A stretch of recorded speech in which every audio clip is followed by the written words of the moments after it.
Ishirahamwe Kenyera mu Burundi ryihaye intumbero yo kurwanya no kwikingira ingwara ya kanseri y'urwinjiriro rw'igitereko, cancer du col de l'utérus mu rurimi rw'igifaransa, na kanseri yo mw'ibere, rihamagarira abakenyezi n'abigeme baba bubatse n'abatubatse kuja kwipimisha iyo ngwara kuko ngo iyo imenyekanye hakiri kare ikira. Aho kamo bagatewe na Joseline Ndayishimiye aserukira imbere y'amategeko iryo shirahamwe, bariko bahimbaza umunsi mpuzamakungu wahariwe umukenyezi kuri wa 22 Ntwarante umwaka wa 2024 i Bujumbura. Mupfasoni Ndayishimiye yateye akamo afatiye ku biharuro vyerekana ko iyo ngwara ihari. Iyo ngwara irahari cyane, ni kimenyamenya mu makampanye tumaze iminsi dukora,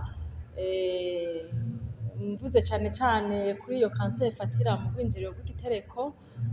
Hari ibiharuro dufise vyabo twasanze bafise ibimenyetso mburizi vy'iyo ngwara, ibiharuro turabifise. Hanyuma bamwe muri bo barashoboye kwivuza hakiri kare kandi n'amakontrole yagenze neza cyane. Hariho n'abandi bakirindiriye kubera bakiriko barashaka uburyo bwo gushobora kuja kwivuza. Warongoye ishirahamwe Kenyera asigura ko nk'ingwara ya kanseri y'urwinjiriro rw'igitereko yandukira biciye mu kurangura amabanga y'abubatse. Ni ingwara iterwa n'umugera virus papilloma virus humain, niyo virus itera iyo ngwara. Ni ukuvuga yandukira mu guhuza ibitsina.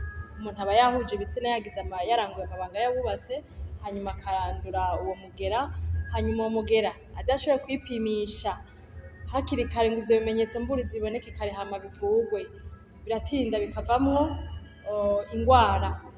Iyo ngwara ifata umukenyezi, umwigeme wese, yubatse atubatse, mugabo arangura amabanga y'abubatse. Iyo umuntu yanduye kanseri y'urwinjiriro rw'igitereko ngo hari ibimenyetso yibona ko vyerekana ko afise iyo ndwara. Hari igihe afatwa no kumva rikababara musi y'umukondo canke agacika umugongo.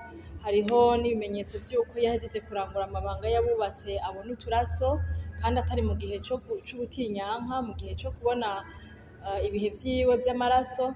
Muri ico gihe kenshi baca baza kwa muganga. Hari abazi iwacu mu kigo cacu Kenyera, hari abaja kwitura abaganga banonosoye ivy'abakenyezi, abo bita mu gifaransa aba gynecologue. Ni muri ico gihe rero noneho tubona ikimenyetso nyezina, vya bimenyetso mburizi nyezina, aho usanga vy'ukuri kuri urwo rwinjiriro rw'igitereko ciwe vya bimenyetso ubisangako uriko uramusuzuma.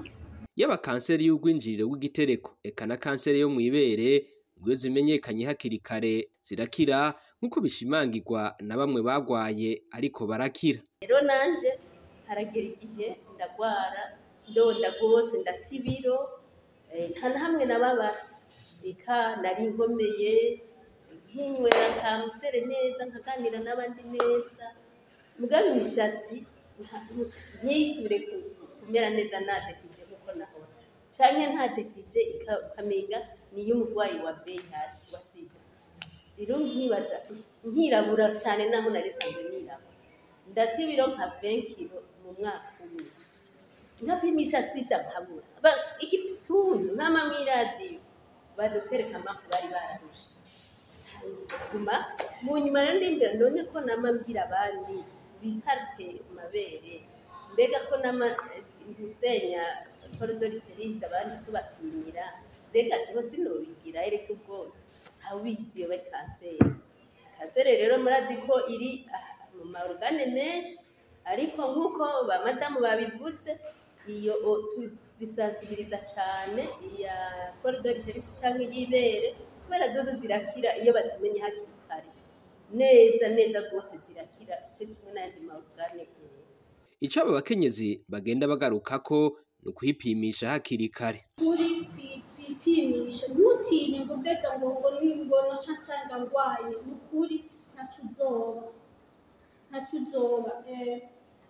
Je ninjiye mw'iki kigo ca Kenyera, nyene nayibonye ibintu vy'umuvyeyi, nca kwinjira ico gihe baduhaye rero yo kwinjira muri groupe kanaka, ndinjira nkamusanga nkamiriza nyene kugira ivyo bintu ndavuga bino bintu ibi ni bimwe ugenda wikwegera ugaca usanga nubwo utobara ubigwa canke utobigwara uciye ubigwara. Niko benshi bagira erega niko tumeze turatinya urumva utinya no bidabigiyemo bica bimbamo oya n'ukuri ntabwo kuba kuhumura niko nanje nari imeze ko nasanze atari